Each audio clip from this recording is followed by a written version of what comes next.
We can just get going. Why not? I feel like everybody's got stuff to do. So let's do Yeah, let's rock. it. All right. Happy National Donut Day per Andy and the first FAQ Friday of June. And it won't be the last, but got some Let's good stuff. go. Installs of the week. I found a couple that I thought were cool. These are both in California, different cities. One's in Thousand Oaks, and the other one, I don't remember where the other one is offhand, but both of them were accepted on the same day and installed within just 2 days of each other. But also just looking at the one that on the left here, that's a big system. That's a Yeah. lot of batteries, and it also had an MPU.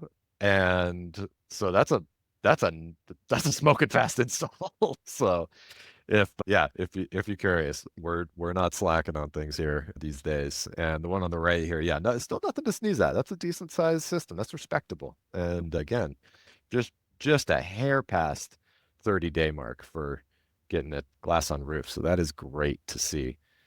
And yeah, we're keeping them coming. Love it. Yeah. And we've got a lot more out there. A lot of different things are coming at us at very lightning fast speed. So it's good stuff, team. Oh We'll yeah, continue to share absolutely. these fun ones. Absolutely. Okay, here's our agenda for the day. We got a quick, just some updates, roundup of good, bad, ugly, interesting, whatever. I don't that title obviously that was the original working title for the Clint Eastwood movie, but didn't quite hit the mark. So uh, I crack myself up. All right. Moving first off is Pearl certification. This we've had this for a while, but if anybody is not familiar with it, Pearl has actually gone through a couple updates, and so have we. So we've made a small tweak to how it's offered. We have historically included Pearl certification when you purchase a cash or loan job. It was included with the service plans that came with it. We are now including it with all of the premier service plans.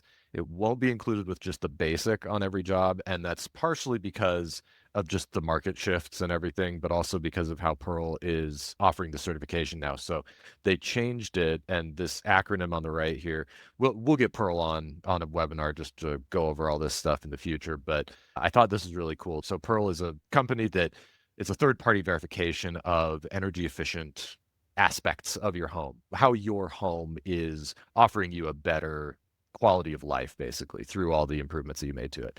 So the SCORE is actually an acronym that stands for safety, comfort, operations, resilience, and energy. I thought that was clever. So, but the cool thing Cool. is that solar really goes into definitely two, maybe even three of these as far as energy costs, resilience for the battery backup, energy, obviously, and then you could argue comfort. I'm more comfortable when my bill is low. I'm much more comfortable when I don't open my power bill and it see triple digits. But yeah, anyway, it is available in Aurora as an adder on any cash loan jobs. If you wanted to offer it, it's just $99, real easy sell for your customers. If you have any customers who are subscribed to the Advantage or Premier service plans, they can use the discount that comes with that and just purchase it as a one-off thing if they didn't get it with their original system. So yeah, look for more information on that coming soon. But cool company, definitely great stuff. Glad to be a part of the Pearl Network. Cool, cool. Action alert AB 942. If you've been following this one, tis the season for just ramming unpopular bills through legislatures. It's so weird. They passed it by 46 votes, just barely over the threshold. So if your representative is on the list on the red column, call them and tell them that they're dumb and that you don't like them. Or whatever. You can word it however you want. But solarrights.org has great resources for this. Again, it's just a bad move by California to break the contracts with net metering that the big three IOUs have offered for 20 years and then decided, you know what? We don't want to have to lose money as investors or whatever. So moving on. We've said a lot about this on other webinars, so I won't spend too much time. The other big one, the Senate. We've been chatting about it. There have been obviously a lot of conversations about this recently You may or may not have seen two 12-year-olds fighting online. within the last 24 hours. That's right. But I do want to call out on the left side here, Aurora. Again, shout out to Cory and his extended team here. Aurora has an amazing website for advocacy and all the actions you can take. So head on over there, check that out. The graphic on the right is from SIA. They did an analysis and just said if these credits go away, it could have these impacts on all these jobs. And these are again just large, broad estimates to give you a scope of it. But I think the other part of this that they're not really considering is that every analysis they've done on the bill is that it will mean everybody's costs go up, power bills, everything essentially. So Yeah. it's just not smart policy. If you want to call your senator and say, hey, please don't make the ITC go to cold turkey, step it down, whatever. There are way more sensible ways to approach this. And I do want to say, before we go too much further, the last time I talked about this, I got real fired up about it, and I wanted to take a little bit more measured approach and just say, I watched a webinar earlier this week that I found really inspiring, and I think the takeaway message really should be that if you're in the solar industry, it's because you are probably somebody who cares a lot and wants to do good things for the most part. Hopefully, that's describes everybody on this call. I would hope, and let it never be said that anybody in the solar industry just rolls over and says, "Ah, we're victims of circumstance." Alas, we are resilient, we are creative, we're innovative. That's really what renewable energy is all about. We're forward thinking, and so no matter what happens, we're gonna make it.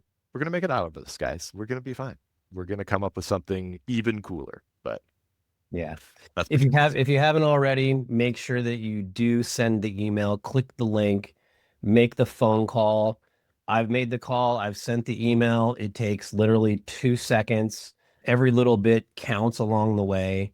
Look, before this bill got squeaked through, the first parts of the voting came through, and then everyone reacted to it, and then now there's some big reactions to it. Now it's slowing down. Now it's being thought about. Now it's being thought, like, looked at a little bit closer to understand that, like, oh, this is actually affecting not just like a few thousand people or a few 100,000 people who are in the solar industry in this country, but the millions of people that will not benefit from what we do on a daily basis.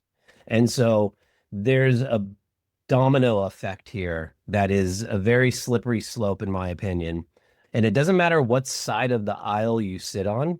And I'm kind of like right in the middle-ish, but like either way, that doesn't matter.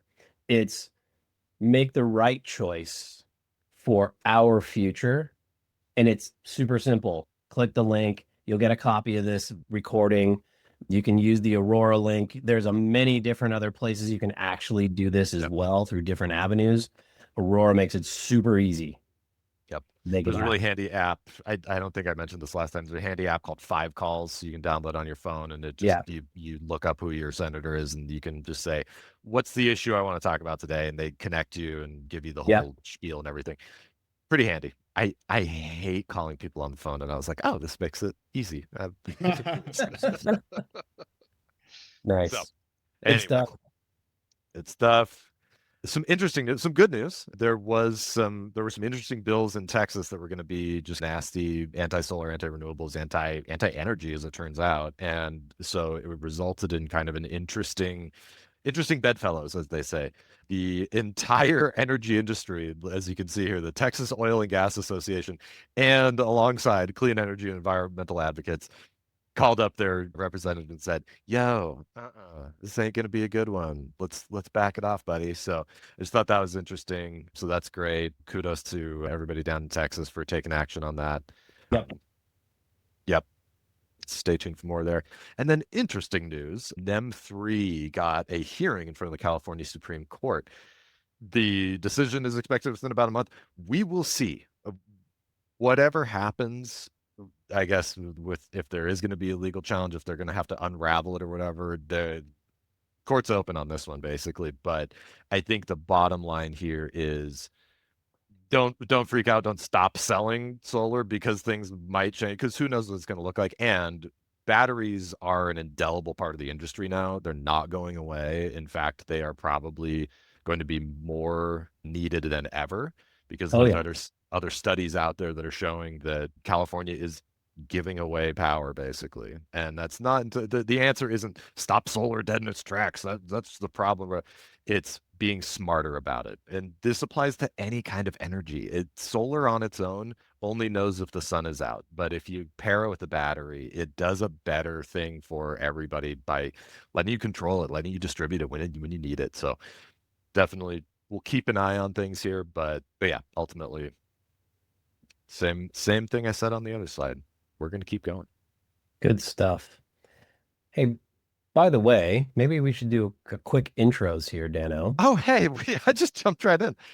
I You did. just went straight for it, dove I was head just blazing, first. man. We're just going through. So I'm Danny O'Malley, Director of Marketing. Andy Schwartz, VP of Sales Operations.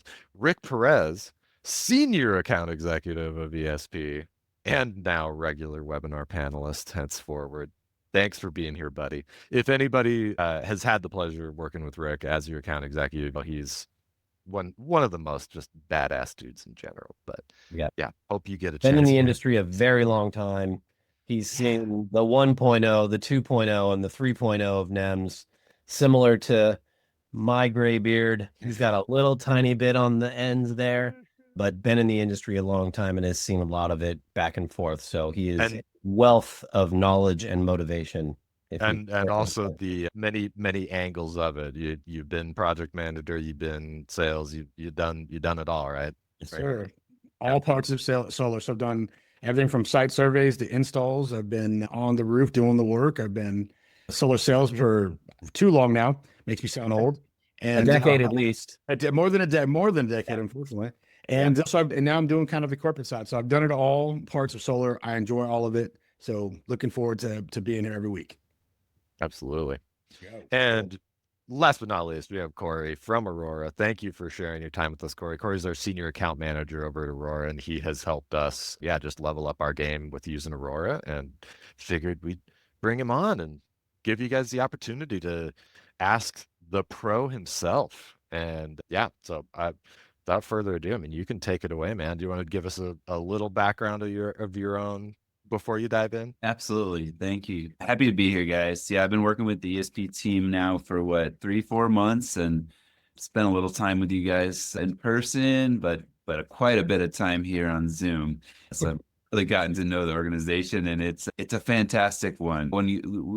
In the solar industry, we have a lot of EPC dealership relationships, right? Where we're decoupling design and sales like this, but partnering together. But not many of them do as good as ESP. And I think it's worth noting. You have a great EPC here that really cares about the mission and really cares about you guys.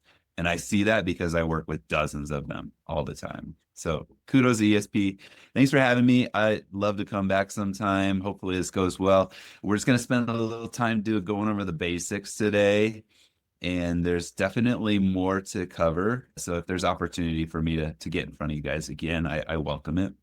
I'm based in Colorado. I've been with Aurora Solar for 4 years. I've been in the solar industry since 2014. Aurora Solar has been around since about 2014 as well. I wasn't there the whole time, but much like Rick, I started it. I've done sales, I've done installation, I've been on roofs, and ultimately found myself in the software space. But everyone's needed in this industry.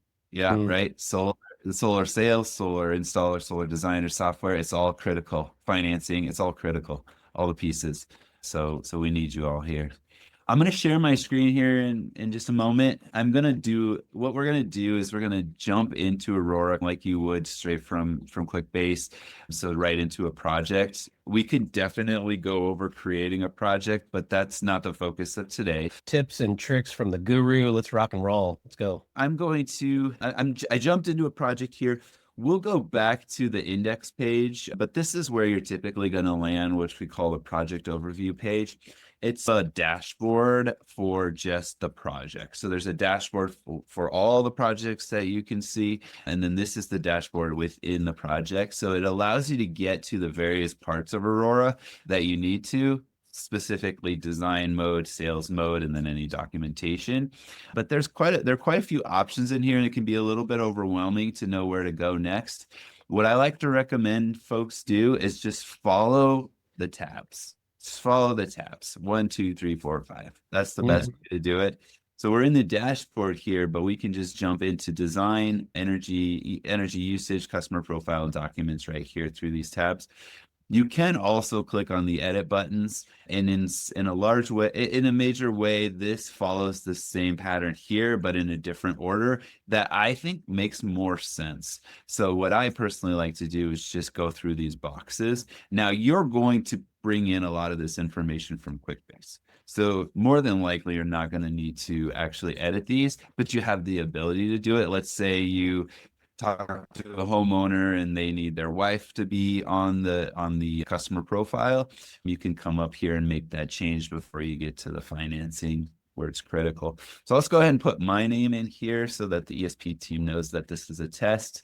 You don't have to add in all details, but like I said, with the financing, it's required. So it's a good practice to make sure to get these critical pieces in place here. All right, another thing that's really important is to make sure the home you're designing is the one that is pinned with the marker. You can't make any changes to it at this stage, but if it looks incorrect, you'll want to send that to support so the location can be moved. That's going to be really important for designing through API, through AI, or through EDS, our team, when our team designs for you. In this case, we're good, but if this pin had been over here and it wasn't quite clear if it was this house or this house, I'd want to put it in a ticket. I'll show you real quick, because we're discussing that, where you put in tickets, and then we'll continue on with this project. But all of your Aurora resources are going to be, for the most part, located under this tab up here in the right that looks like a life vest, right? A life preserver. And you do have to scroll down on most browsers to see all the tabs.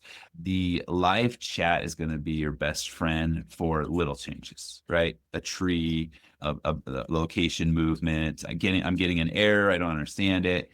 Chat is going to be the best resource, because it's going to pop up this little box, and that's going to allow you to talk with our team. We do have an AI bot that starts the conversation, but they'll get you to a human pretty quickly if that's necessary. Most questions can be answered by the bot, but like actual changes to the design, those are usually done by a human.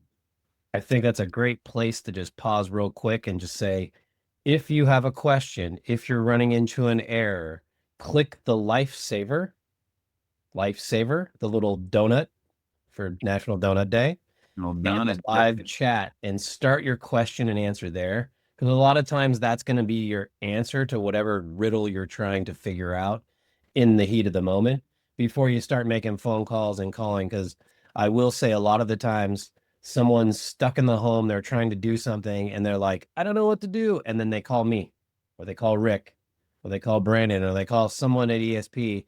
And guess what I'm doing? Logging into Aurora, going to the lifesaver, starting chat, and asking the same question for some support. So just saying, it's a good place to start, folks.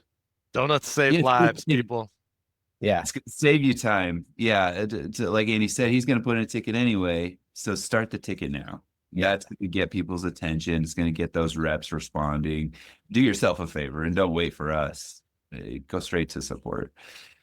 But they're not going to be able to help with everything, especially like just knowledge, right? How do I do X, Y, Z? And we're going to cover some basics today, but there are a number of resources for that in Aurora too. I'm not going to spend a lot of time on this because it's a rabbit hole, but our Help Center articles are fantastic. There's video, there's simple walkthrough. And all you got to do is click on Help Center here, the second tab, and then view all Help Center articles. It's going to take you to this page where you can search for very specific questions, right? So how to use Good Leap. Okay, here's some answers here. I'm going to see which one looks best. Click on that one, and then I'm going to see a number of steps here, an overview, an integration, configuration process, and in some cases video. I'm not seeing a video on this particular one, but there's so many Help Center articles in here that if one isn't answering the question, there's usually some related articles here on the left-hand side. And so these are quick, easy ways to get answers. Love it. More long form training opportunity lives under Aurora Academy. So these are long form, like 30-40 minute videos where a trainer is walking you through some of the things we're doing today. So A to Z, create project, create design, create, select, financing. That's going to walk you through some of those basics. And then there are some more advanced classes. If you feel like you really want to be an Aurora Ninja and take it to the next level, take those advanced classes. There's no cost. This is something that you can do on your own time, on the weekends, whatever. And then the last thing under the resource, or under the lifesaver, the donut, is the What's New tab. That's going to just give you updates about Aurora's releases. So when we say release notes, what we mean is new features, new technology, new enhancements that you can stay abreast on. Again, no cost to use these things. So come in here, see if any of these recently released features are going to help you out. And then if there are more questions about it, let the team know here. I'm happy to answer those questions. Cool. We release new features probably every other day. We do like a 1-week sprint for a lot of our features. So those sprints end on Thursdays, which means a lot of times the releases will come out Tuesday, Wednesday, Thursday. But that doesn't mean they're important to you or even necessarily helpful to you. So it can be noisy. But this is a nice way to say, okay, well, what did you guys release recently? Maybe this is helpful real quick. Okay. All right. So we're in the customer profile now. I have everything I need in here. The pin is located in the right place, but I realized, okay, I need energy usage. That's the next tab on that dashboard is energy usage, but I'm just going to click on the tab right here. It's a little slow. And now you'll see that it's blank. So there are a number of ways to input usage. The preferred method is to have the homeowner's actual bill usage. Like how much energy do they use in a year? And more specifically, how much energy do they use each month? This becomes really important with net M3 type environments where the amount of money that they pay the utility every hour of the day is different. So knowing how much energy they use at every hour of the day and plugging that in is going to give them a more accurate proposal, and it's going to give you a more accurate depiction of their savings, and they're going to be less likely to come back and ask for revisions. So that's interval data or monthly. So with monthly, there's two options. You can do monthly average. If I do a monthly average, so if I say, okay, this homeowner uses 12,000 a year, that's 1,000 a month. I'm going to put in 1,000. It's going to build this flat profile where every month they're using 1,000 kilowatt hours. That's not realistic though. Like we use more in the summer usually with the air conditioning, less in the winter. So what's a better method if you don't have interval data is to use the 1 to 12 month option. That's the default. And you can enter in a dollar amount. It works just fine. Like if you have an amount that they pay every month for 12 months. But a lot of times on bills, you'll actually see a bar graph where you could type in the specific kilowatt hours or get really close, right? It's really close to 800 for January. And what Aurora is going to do is it's going to fill in the rest of those months for you. So now we have a more realistic pattern here based on the location of the project. We put in this value, so it's solid red. And then we have these dash estimates that Aurora is calculating for you. And you may say, okay, this looks fairly accurate, but actually March is a little off. You can just go ahead and type in the actual amount for March, and then you're going to see an adjustment to that profile, slight adjustment. The more you have, the better you're going to be, the better off you're going to be. The homeowner is going to get a more accurate proposal. All right, there's a lot more to cover on that, but I'm gonna move on from that for purposes of today. But one quick call out is you always want to make sure that the the utility is correct here. So there are some assumptions made based on location. This is geotagging. So we know based on where they're at, and that because this is a residential project, they're a PG&E residential customer. So that's great. Just make sure the post solar rate, that's after they sign up with you, is also with that same utility and is a solar rate. It should be, but just take a quick look and just make sure. All right, the next one on our dashboard is designs. So I'll just go back to dashboard here. So the next one, we already did profile, energy usage. Now we're on designs. So if a design does not exist, you do have to create a new one. You just click new design. You can have as many designs as you want, but I'm going to show you how to set the milestones for each design, because when you pass it on to the concierge team, onto the post-sale team, you're going to want to make sure, for your own sake, you're going to want to make sure that they're looking at the right design. So if you create a bunch of designs, you want to make sure it's the correct design. I'll show you how to do that. But first, we actually need a design. Right now, all we have is just an image, a flat 2D image here. Down here on the right, I'm using a mouse, so I can right click and Superman around the property, but you can also use this box here if you're using an iPad or a phone. Preferences for Google Chrome, but this will work with other operating systems as well. But you can I love preferences. Google Chrome, everyone. Yeah. Yep. Google Chrome's going to be your best friend for Aurora for sure. When you double click this top, when it says top, that means we're in 3D mode right now. If you double click this, it's going to get you a top down view, which is really the best view for designing. I like to go to 3D to look at the design and make sure it matches, but top down is going to give you the best view of like the micro inverters, or if there's strings involved, any components that are on the roof. So that's the preference. There, down here in the bottom left, you have this imagery source pick list, and it's going to default to the best available. So there's a series of defaults. There's 3 preferences. Eagle View is at the top of the list, and it's going to be the best quality, but maybe it's out of date. And you say like, hey, those trees are not accurate. This is a 2-year-old image or 3-year-old image. In this case, it's a fresh image. But if that's the case, you guys can toggle to these other images, and you're going to see a little bit of a different look. You're going to see basically a different background to play with. And this one might be just a little bit better. And there's no cost to use those other ones. So go ahead and play around with it if you feel like the imagery is just not good enough. But I think Eagle View is perfect for this one.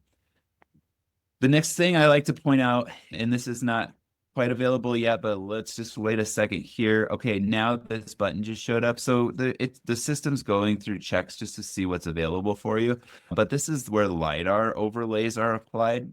LiDAR, if you don't know, is a top-down radar scan of the ground. So it's going to tell you how high buildings are, how high trees are, how high the neighbors' buildings are, mountains, everything. And we take into consideration LiDAR when we do our production estimates. So what that means is when the sun, you can imagine the sun comes up in the east and goes down in the west, this right here is going to impact, this shading from this tree is going to impact production right there. So it's really important to know what the LiDAR looks like. You don't always have to click it, but it's really a valuable sales tool for you to understand the best placement of panels. One random trick with this too, this is mesh. Point cloud is the one that we like looking at. If you click over there on the side. Yeah, point clouds. Yeah, that's a good one. That's what we tend to look at if our concierge team has to come in and look at the project, we'll look at it in point cloud mode. Ooh, there we go. Whoa. I always love using this stuff, like as far as a sales tactic or a sales tool in the home, is when homeowners like, I don't get it. How does this work? How do you know how much I'm going to generate? How do you know that this is that? How does solar really work? Let me show you the science behind how this whole thing works and the data that we're collecting to prove and know and understand what sun hours are and how it makes sense for the solar panels to go on what part of your roof. So when they're like, I only want it on the back and that's north facing, be like, here's the reason why you probably don't want that, but here's where it's going to be the most optimal. And this is why. Point data, LiDAR, all the fun things from the satellites, all that cool stuff. But People don't necessarily clock that about their own homes, or they have like perceptions. Here in Utah, I vividly recall a couple of appointments that we have big mountains just to the east of us here. And I've been on a bunch of appointments where people are backed up against that hill.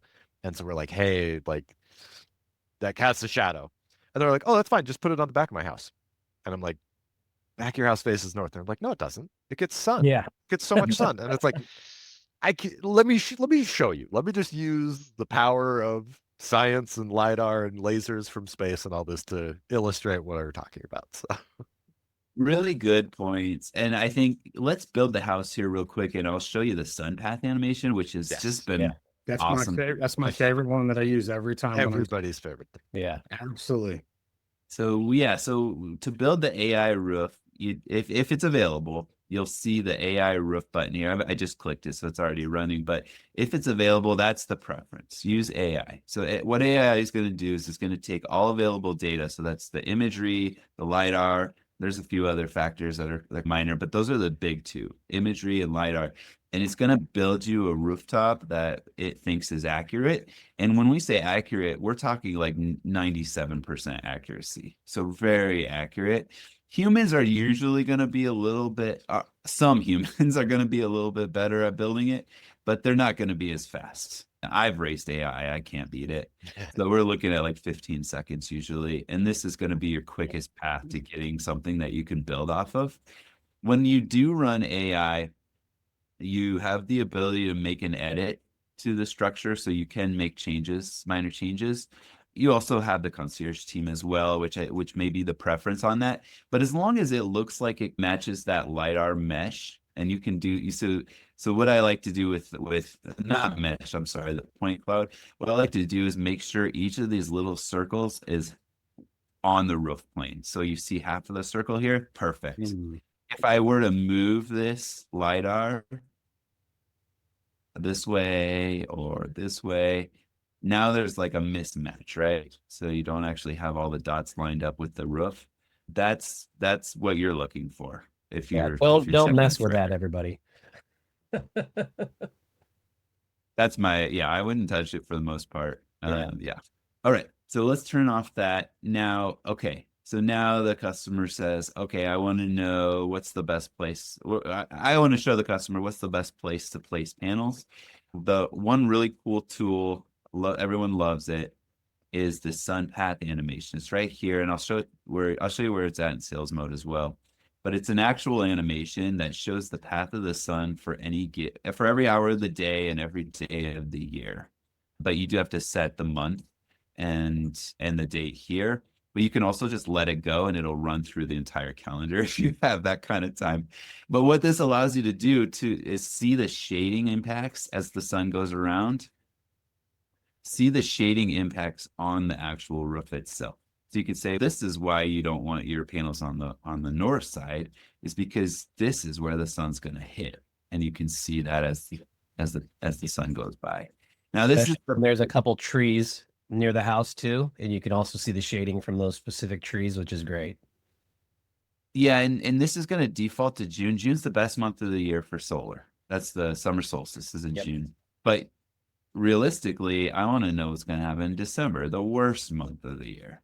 So this is going to be a lot lower in the sky. Go back to hourly here. All right, there we go. You click play. So now we're going to have massive shading because the sun's coming from this angle rather than this angle. But this is a really good homeowner education tool. So I encourage you guys to play with it when you have time, and feel free to use that as a way to educate people on why we place panels where we do. In design mode, you just turn it off by untagging that icon. All right, now we can place panels. So what we're going to do is we're in site right now. Site is for buildings, obstructions, trees, and components. Components are going to be like meters and things like that. Now we're going to build the system. So there are components under system as well, but that's modules, inverters, etc.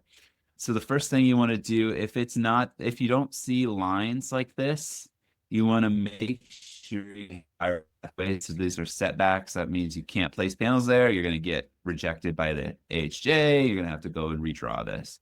So if you don't see those lines, then just come in here and click auto place fire pathway. Make sure it's the right county or city place. And then it's going to make sure those lines are lined up with the requirements. Now what that does is when we do the next step, which is auto designer, when we do the next step, it's going to make sure that those panels are only going to go where they can go. So they're not going to go over obstructions. They're not going to go past those lines. I'm just going to let this radiance finish real quick. All right. So now auto designer, when you click auto designer, it's going to, those yellow and orange boxes are radiant, colors are radiance. I can talk more about that if needed. But under auto designer, if you're in design mode, you have options. So in design mode, you can target a specific energy offset. So in this case, 100. That means we're going to try to size the system to produce 100% of their needs throughout the year. Or you can do max fit, which is going to place panels everywhere. You do have to select which modules you want. And you don't have to do this necessarily, but you can change the orientation. So that's up to ESP on how you want to do the orientation. It's going to default to one of the two, portrait or landscape. So I'll just leave it at portrait for now. But yeah, work with the team on what the preference is there. But then when you've done that, once you've selected the module and orientation, you just click Run Auto Designer. It's about 10 seconds or so. But it's going to go ahead and, since we did max fit, it's going to go ahead and place panels everywhere. Cory, I got a question from one of our real great dealer of mine, a good friend. I can't count him as a friend. Why does the auto designer / AI not recognize patio covers? Then we have to manually remove panels after, unless it's set as an obstruction. Is it just because it's built onto the house and it looks at it as a structure? It's using what it has available to it, and because those covers are usually off the ground and the imagery usually sees that like a building, like a square, it's going to assume that's an addition. So there are manual changes that are necessary sometimes, but it also comes down to imagery. If you're running into that, it's not a bad idea to try a different imagery source. Mm-hmm. If one of the other images is better.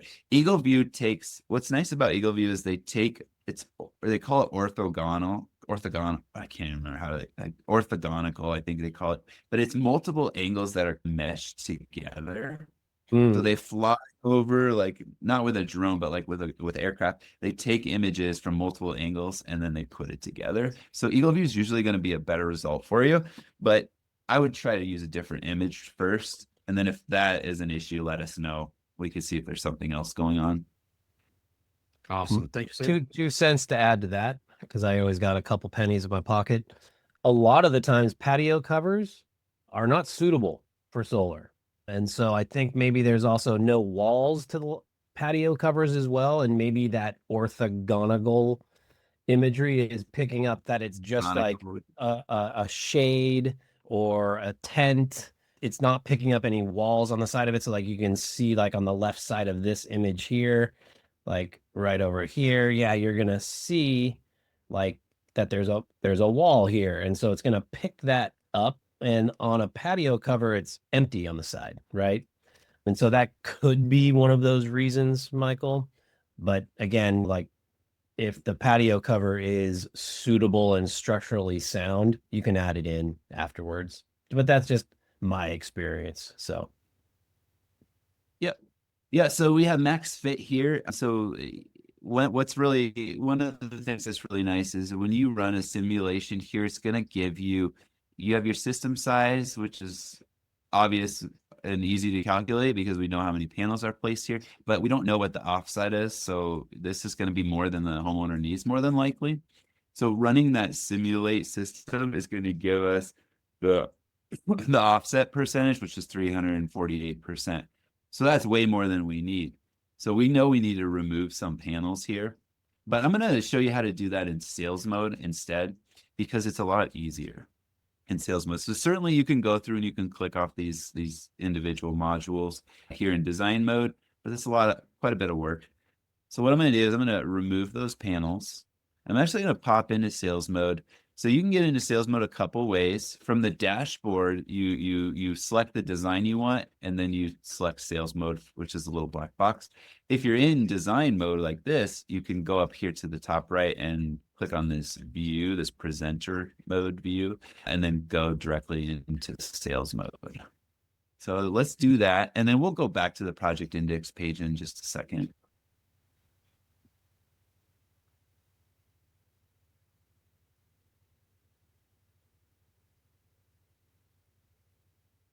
So sales mode, the idea behind sales mode is it's a presentation tool, it's a proposal, but it's also less steps. It's just an easier path to get to a presentation. So when you load up sales mode, you're going to see multiple icons at the top here. And this is probably familiar to you, right? You have usage, design, storage, pricing, and financing. And you can get just about everything you need up here. The only exceptions would be the homeowner information. So that stuff we talked about at the very beginning, first name, last name, phone, email. You want to change that. If you want to change that, you do it up here in sales mode, or you do it at the project index page. But pretty much everything else that you need is going to be in here. We've already done all this except for placement of panels.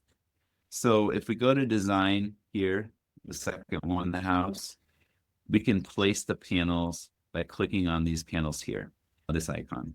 You can also run a design here as well. So we already have the AI roof, so we don't have that option, but you can do just what we did in design mode by clicking here, building up that roof.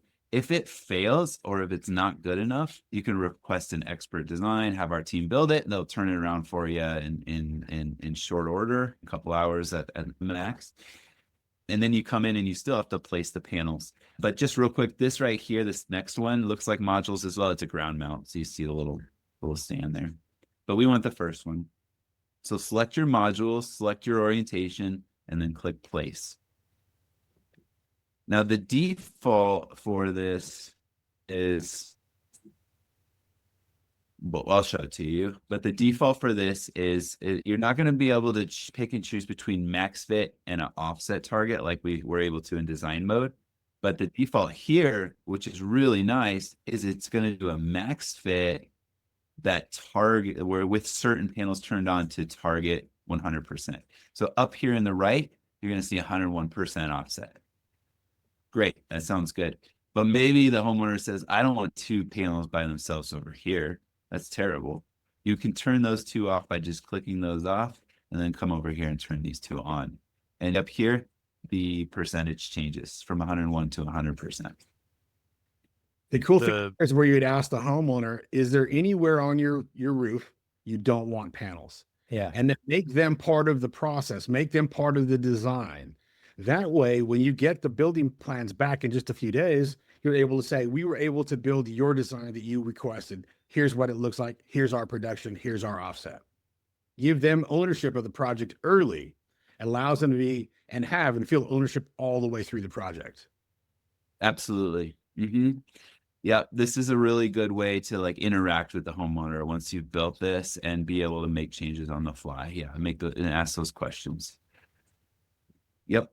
All right. So I mentioned earlier, top down is going to give you the best view for the system. So that's what we have now. We have the system. It's automatically strung for you, so you don't have to worry about stringing. But if you do have to do make any changes to the inverter, to the stringing, it's done here. But since it's automatically done, you don't have to make any changes there. When you click finalize, it will string this. It will run the simulation as if there are microinverters attached. Real quick though, we talked about those layers earlier, LiDAR, irradiance. We didn't talk about too much, so I'll hit on that. And then the sun path, those are all available in sales mode. So again, you don't have to go into design mode for most everything. The LiDAR is there too. Those are overlays, so you do want to toggle those off when you're done using them. Irradiance, just real quick on this, irradiance, the lighter the color, like the closer to bright yellow it is, the better solar access, the better results you're going to have. The darker the color, the more red or orange, the more shading is impacting production. So, or if it's on the north side, the sun's not going to shine as much. So you're going to want to target yellow. when you're doing this. And then you can turn on and off trees. It's not going to have an impact on production. It's just a visual aid. We don't have any trees drawn here, so there's not much to show on this one.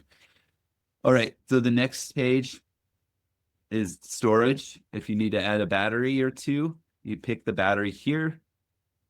Just do Powerwall for now. Then you pick the quantity.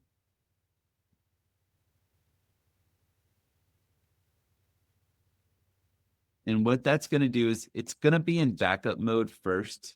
Backup mode is just if the power goes out, how long am I going to be able to run my home? So you can run your whole home on 2 batteries for 2.7 days.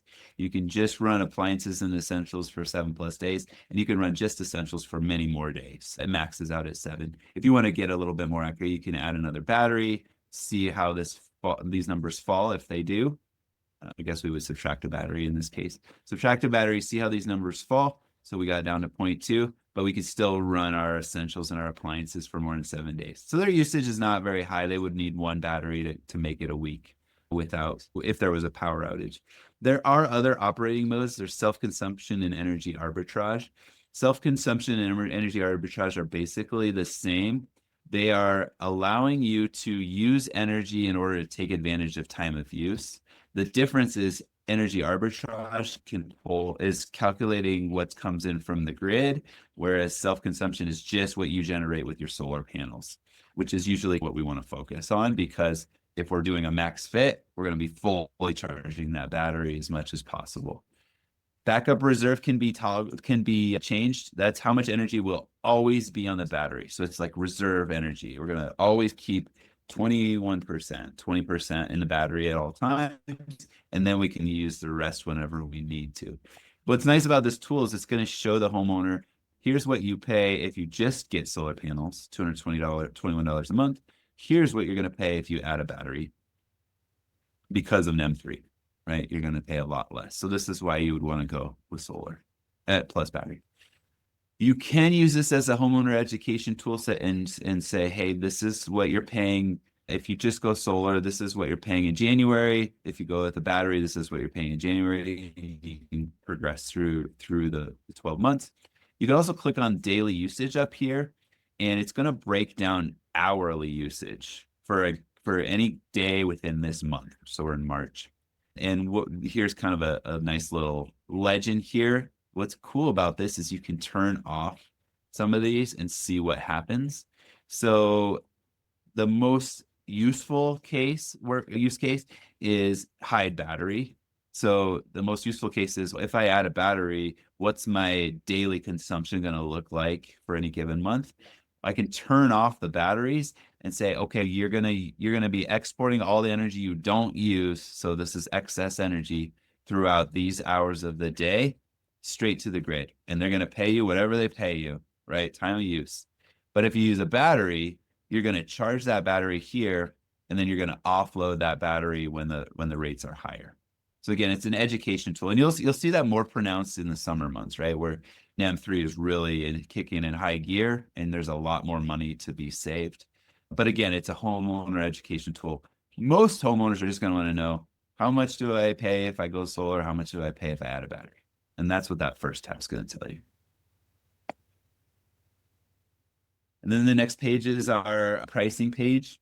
I'm sure ESP can give you more guidance on how best to use adders and discounts. But this is where you can modify your price per watt right here to target maybe you have a commission target, for example. So you need to know what your price range is. You can modify that there. And then there are certain costs that are going to have to be configured on every deal based on their circumstances, right? MPU upgrade is a big one, right? We know there's going to be an added cost for MPU upgrade. So if they need a new panel, let's just get that in the quote and explain to them, you're going to need a better main panel. And then the last one is financing. Once we have our pricing and all set up, we can offer the homeowner cash, loan, or TPO. And I'm in your tenant right now, but I'm only seeing cash. I think that's because we're not in a specific dealer. So we'll have to hit on this one in a different meeting. But you'll be able to, what you'll see on here is you'll see when you're in your projects and they're assigned to your team, you'll see cache, but you'll also see good, leap, infin, and light reach depending on location. And you select those. Once you've selected those, then you can click on the right drop down and select the specific product. And I know this is something that Andy and the team really want to make sure we dial in. So happy to set up another call if we want to go over this. Everyone's financing options are going to be different depending on location and so forth. So it's not super helpful for me to sit here and go over what's available to me. It's best for you to go in and click on the financing options that are available to you and make sure that all of the PPA prices are available, if that's what you're going for, a PPA. Exactly. I also like the little compare button as well. So once you choose, let's say, the cash side of it, and you can show somebody, hey, this is what the cash deal is, and it's going to be this much out of pocket, blah, blah, blah, blah, blah. Then you can use that compare financing tool and then maybe choose a PPA and say, this is what it would be for the power purchase agreement with this particular product. You can show the homeowner those back and forth. If you click the little include comparison in the proposal and you want to lean on the proposal for help in closing the deal, you can also do it there as well. And so it's a really good way to like show a homeowner, like a lot of homeowners like, what are my options? I want all the options. I can actually show you the best two. One is cash, spend your money. Two is PPA, don't spend any money, save money now. So with the cash deals, you're talking about return on investment and your ROI. With power purchase agreement, you're talking about no hassles, hassle-free, get solar right now, save money on your utility bill. And again, we can get into that sales process down the road in a whole nother webinar. Yeah, I think we should, just to make sure, because we can go into we could move this project into a partner so you can see all those financing options, but I don't want to, this is a lot of information we've covered today. So I think that is the second topic, and I don't want to spend time going back and forth right now, but there is a lot to cover here. So happy to sit with you guys. Couple of things real quick. We're in the design tool, so we can go out of these tabs by clicking done. We can go to other tabs here too, but we can click done and it's going to bring us right back to the proposal. Any changes we've made are going to automatically apply. But you might have multiple designs. We don't right now, but you might have multiple designs. You can actually toggle between the designs right here. So if you have a design that you're targeting that's a slightly different build than the previous design you were showing the homeowner, just go ahead and click that new one. It's going to pop that one right up, and then you'll just want to go in and make sure the design is correct in here. Sorry, Rick answered a great question in the chat. Was like, if you have green button data, how do you enter that in? It sounds like the best way to do it is to email it in for the expert design to be done, and then they upload that green button data. I think you can also do it yourself here with, right there, interval data. And so, Diane, that's another place where you can actually enter it in. You can upload a CSV file, I believe, if you click that. It's actually manual entry. So if you have a sheet, so you have 365 days, 24 hours. Every 15 minutes, yeah, exactly. Yeah, you can just copy those values and then type and then just paste them in here. Just make sure that if they're like in different lines, right? If they're just like all the way down a spreadsheet, just do new line. And then when you type them in here, it will recognize each hour of the year.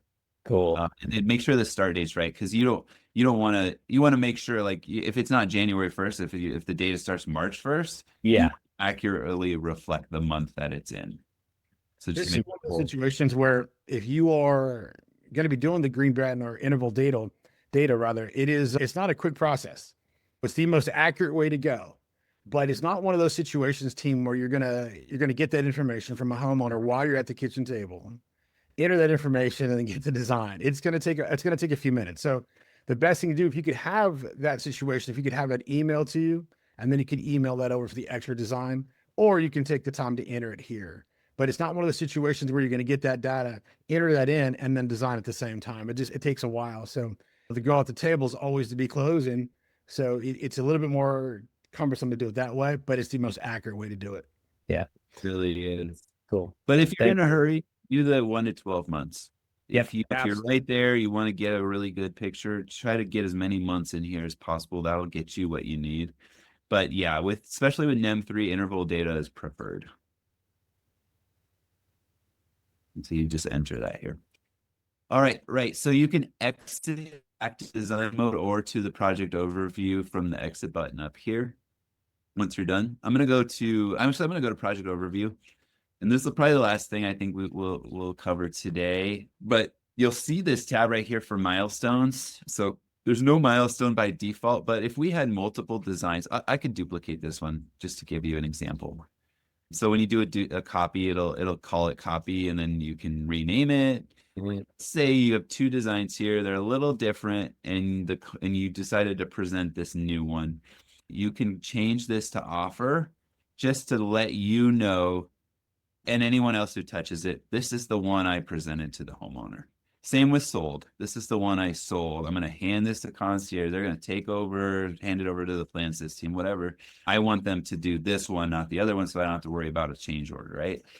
You can add any notes you want. So this is the one that we need to install.